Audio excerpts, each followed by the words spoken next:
Can the human heart truly distinguish between justice and vengeance when years of unspeakable suffering finally erupt? What happens when the architect of unimaginable terror, a man who once held an entire continent in his iron grip, finds his own world violently collapsing around him, leaving him trembling in the dark? It was April 1945. The colossal, iron-fisted grip that once squeezed the life from nations across Europe was now slipping, utterly dissolving around the very man who wielded it. The world, which had once cowered in terror before the unstoppable might of Hitler's armies, was now mercilessly collapsing upon him. The self-proclaimed demigod who once commanded grand stages, his voice echoing with promises of 1,000-year Reich, now scurried and cowered, a pathetic, trembling figure, deep underground, his sanctuary, a damp, oppressive concrete bunker, buried beneath the pulverized, smoking ruins of Berlin, his grand capital reduced to a graveyard. For endless, delusional years, he had meticulously cultivated and lived by a potent, self-serving myth of an unyielding destiny. Every crushing defeat, every devastating setback, every strategic blunder was summarily dismissed as a mere temporary inconvenience, a fleeting blip on the path to inevitable triumph.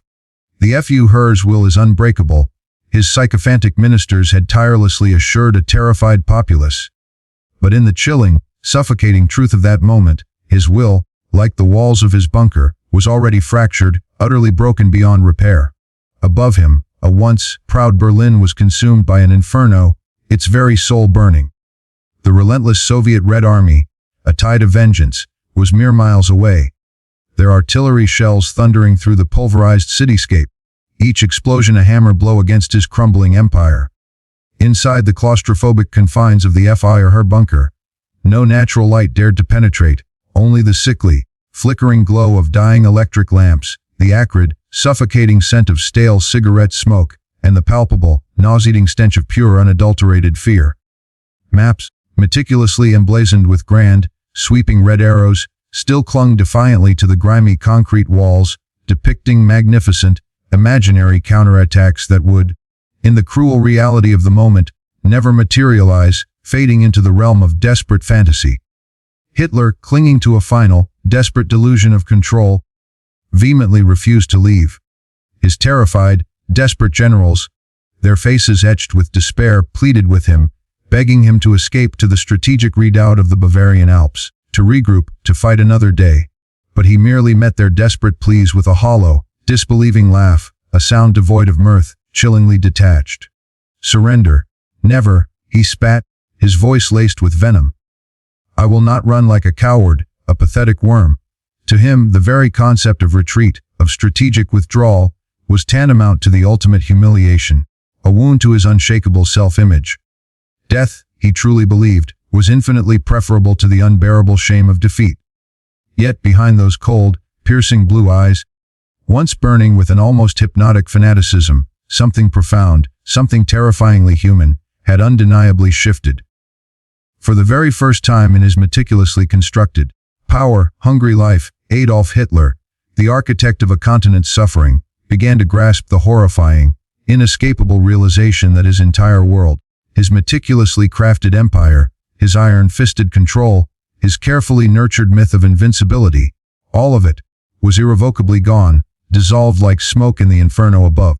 The first, ominous crack in his impregnable fortress of delusion, appeared not from the roar of Soviet artillery, but from a whisper of betrayal, within his own inner sanctum. Hermann Göring, his once obsequious, utterly loyal deputy, dispatched a message, a seemingly practical suggestion that he, Göring, should assume command of Germany if Hitler found himself irrevocably cut off in the inferno of Berlin.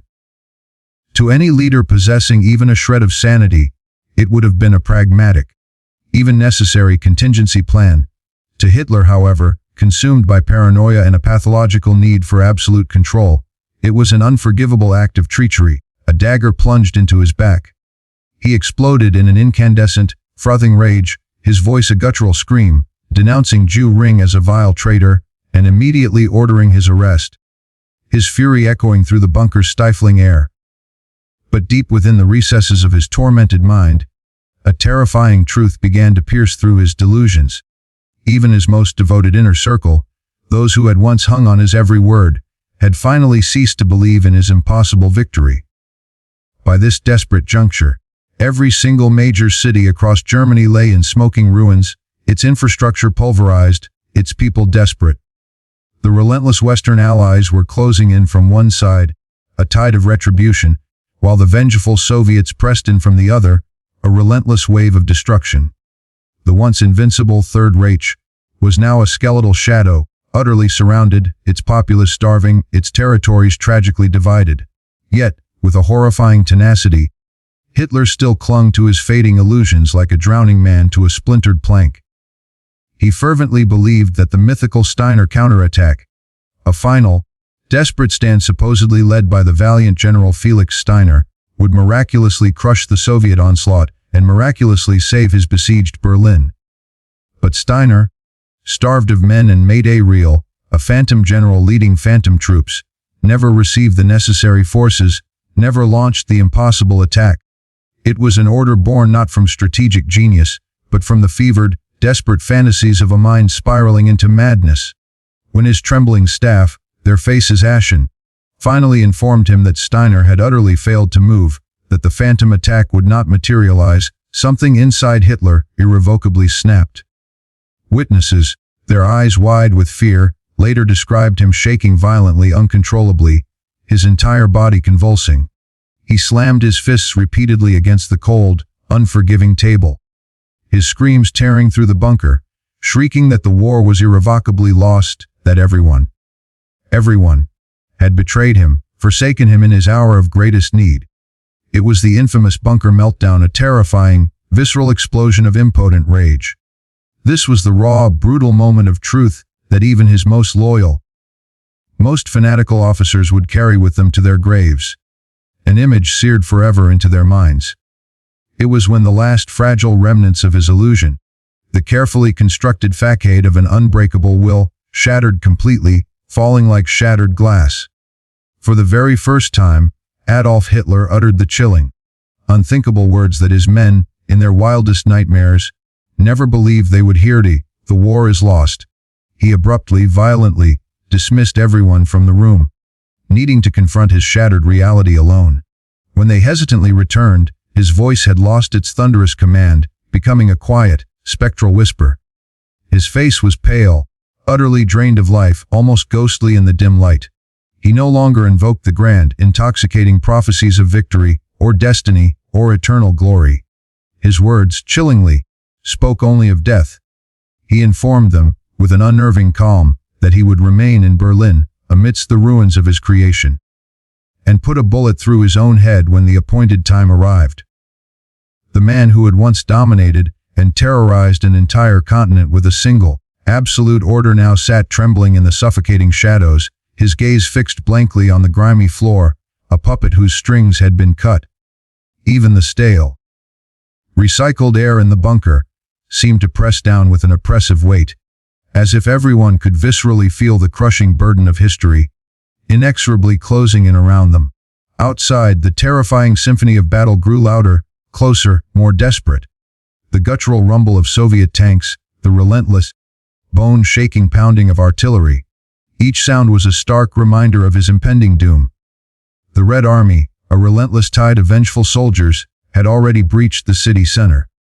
Berlin, once the proud capital of his monstrous empire, was now a desolate, burning sea of fire, its streets choked with the smoke of its own demise, filled with terrified civilians desperately fleeing through the endless rubble. SS officers, their faces grim, frantically burned incriminating documents, while mere boys, still too young to shave, were tragically sent to defend crumbling streets that no longer functionally existed, sacrificing their lives for a phantom city. Hitler's world, the meticulously constructed edifice of fear, deceit, and iron-fisted cruelty, was dissolving around him with a speed and ferocity he simply would not, comprehend. But he wasn't merely losing a war, he was losing his very identity, the elaborate, godlike image he had so carefully constructed in his own twisted mind. For years, his pervasive propaganda had relentlessly hammered home the message to the German people that he was a man chosen by an immutable fate, a divine instrument of destiny. Now, as the very walls of his concrete bunker violently shook with each deafening explosion above. Even he, the self-proclaimed Messiah, began to wonder with a chilling tremor of doubt if fate itself had finally abandoned him, casting him adrift in the wreckage of his ambitions. In the quiet corner of his cluttered desk, he kept a meticulously framed portrait of Frederick the Great, the legendary Prussian king, a man who, centuries earlier, had famously snatched victory from the very jaws of near defeat. Hitler stared at it often, his gaze desperate, as if waiting for a miracle, a divine intervention that would replicate that ancient triumph. But none came. By mid-April, the grim reports flowed in like poison. His closest, most trusted allies were irrevocably gone, their loyalty dissolving like smoke. Heinrich Himmler, the architect of the Holocaust, was secretly, frantically negotiating with the Western Allies, a desperate betrayal. Joseph Goebbels, his chief propagandist, was collapsing emotionally, his once powerful voice reduced to whimpers, and Hitler's once powerful, revered generals were either dead, captured, or desperately fleeing, abandoning their posts, leaving him utterly alone. The man who had once commanded millions of souls, whose every word could ignite a continent, now ruled over a pitiful handful of terrified staff and secretaries, trembling in fear, locked deep underground in a self-made tomb, a monument to his own hubris. And then came the final, crushing blow, the ultimate realization of his demise. News arrived, whispered from the shattered remnants of his communication network, that the relentless Soviets were within mere blocks of the Reich Chancellery, the very seat of his power. The thunderous, relentless roar of artillery echoed through the endless night, each boom a tolling bell of his approaching end. The end was no longer a vague rumor, a distant threat. It was the chilling, unmistakable sound of approaching footsteps directly above him. He knew then, with a terrifying clarity, that there would be no escape, no miraculous victory, no redemption, only an inevitable, brutal ending. But the precise, agonizing moment he truly realized it was all irrevocably over wasn't during a chaotic meeting or in the frantic analysis of a battle map. It happened in the profound, suffocating silence of his private despair. It was when he walked into his personal quarters, the heavy, reinforced door clanging shut behind him, sealing him off from the dying world. He looked into the cold, unforgiving mirror, and there, staring back at him, was not the all-powerful Führer, not the self-proclaimed conqueror of Europe, but an old, pathetic, utterly broken man, his eyes hollow, waiting only for death. The mirror, an unyielding judge, stared back, reflecting pale, sallow skin, trembling, nerveless hands, and eyes no longer burning with fanatical fury, but filled with a vast, terrifying emptiness. Adolf Hitler, the monstrous architect who had once so grandly promised a new, terrifying world order, now resembled nothing more than the emaciated, pathetic ghost of his own destructive creation. He knew the inevitable end was rapidly approaching, but in his final, desperate act of control, he wanted to choreograph it, to meticulously script his own demise, just as he had once dictated the fates of entire nations. If he could not win the war, he would, by God, at least decide how it would end. He issued chilling orders to his dwindling staff, burn every single record, every document, every scrap of paper that might, in some future age, humiliate him or expose his weaknesses. He gave precise, macabre instructions that his body be utterly destroyed after death, reduced to unrecognizable ash. He harbored a profound, almost pathological fear of being displayed publicly like his Italian counterpart, Mussolini. His lifeless form hung upside down for the entire world to gawk at, to mock. Even in his final, desperate hours, a grotesque, all-consuming vanity dictated his actions more powerfully than any flicker of humanity. Outside the steel walls of his tomb, the relentless Red Army was storming Berlin, street by bloody street, block by pulverized block. The once proud, majestic German capital had been transformed into an apocalyptic wasteland, a landscape of skeletal buildings, their insides gutted, a perpetual shroud of black smoke suffocating the sky. The terrifying, guttural sounds of advancing tanks and the searing hiss of flamethrowers echoed eerily through the endless ruins, a symphony of destruction. Hitler, trapped in his subterranean coffin, could hear it all, every single explosion, every distant shot. Each reverberating blast felt like another agonizing heartbeat of his dying empire, fading into nothingness. Inside the bunker, the last meager scraps of food were nearly gone. The vital water pressure had failed, plunging parts of the vast complex into darkness, its electricity gone. Secretaries wept quietly through the long, terrifying nights, some choosing the swift, certain release of cyanide capsules rather than face the unthinkable shame and terror of capture. Even his loyal German shepherd, Blondie, a symbol of domesticity, became a pawn in his chilling, spiraling delusion. He heartlessly tested the poison on her, ensuring its efficacy, her innocent life a mere means to an end. That was the monstrous kind of man he had become, a tyrannical ruler, so utterly consumed by pathological fear, by a desperate need for control, that he trusted the cold embrace of death more implicitly than any human loyalty. By April 29th, the crackling radio brought him the final, soul-crushing humiliation. Benito Mussolini, his once closest ally, his mirroring reflection in Italy, had been captured, publicly executed by his own enraged people, his body mutilated, desecrated, and hung for all the world to see, a stark warning. Hitler stared at the grim report for a long, agonizing time, his face devoid of emotion, a mask of stone. He said nothing.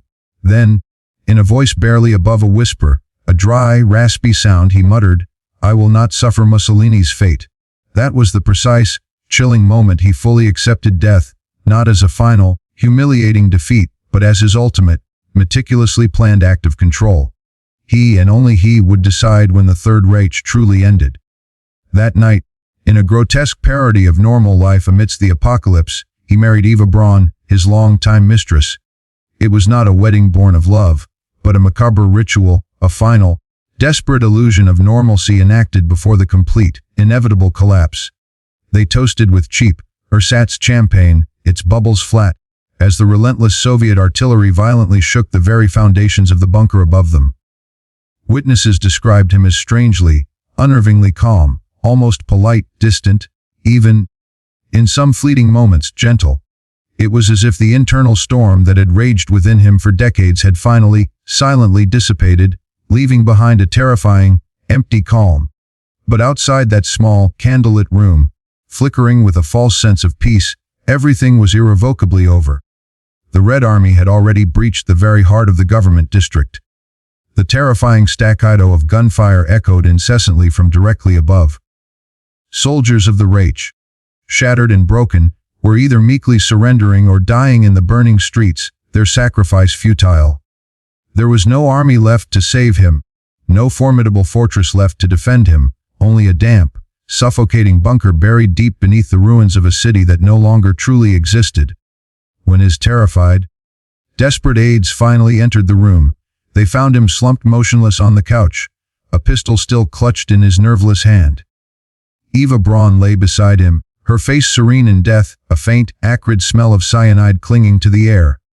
The man who had so casually, so ruthlessly, demanded that millions perish for his insane vision could not, in the end, face defeat himself.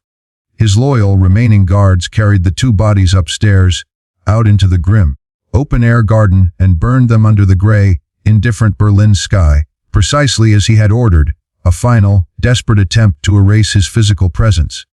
Above them, the incessant, destructive rain of Soviet shells continued to fall, burying the remnants of his legacy. The empire that had once arrogantly stretched from the vast, churning Atlantic to the mighty, ancient Volga ended not with a bang, but with a whimper reduced to a few feet of anonymous, wind-swept ash. When Soviet troops, their faces grim, finally breached the hidden entrance to the EFU her bunker days later, they discovered a scene frozen in a tableau of macabre decay, a haunting testament to desperation and madness. Maps lay scattered across grimy tables, half-eaten food molded in discarded plates, and desperate, frantic notes were scribbled erratically on the concrete walls, desperate pleas from men on the edge. Everything within that subterranean tomb smelled perpetually of acrid smoke, stale sweat, and an omnipresent, suffocating fear. In the very room where Hitler had taken his final, cowardly breath, the air seemed to cling, heavy and oppressive, as if history itself, stunned by the horror, stubbornly refused to move on. His remaining guards, their faces streaked with soot and despair, surrendered soon after. Berlin, the once proud capital, finally fell completely on May 2nd. Within a week, Nazi Germany, the monstrous Third Reich, was utterly gone, extinguished like a guttering candle. It had lasted a mere 12 brutal years. But the chilling, complex story did not simply end there. In the tumultuous months that followed, wild, desperate rumors spread like wildfire across a traumatized Europe. That Hitler had somehow miraculously escaped. That he was alive, lurking somewhere in the shadowy, distant reaches of South America. For many Germans, utterly shattered by defeat and the horrifying revelations of Nazi atrocities, it was inexplicably easier to cling to such a fantastical delusion than to confront the brutal, dehumanizing truth, the truth that their Führer, their supposed savior, had utterly abandoned them, just as he had irrevocably abandoned reality itself, long before the bitter end. Because the real, pivotal moment Adolf Hitler truly lost the war wasn't in that damp, suffocating bunker.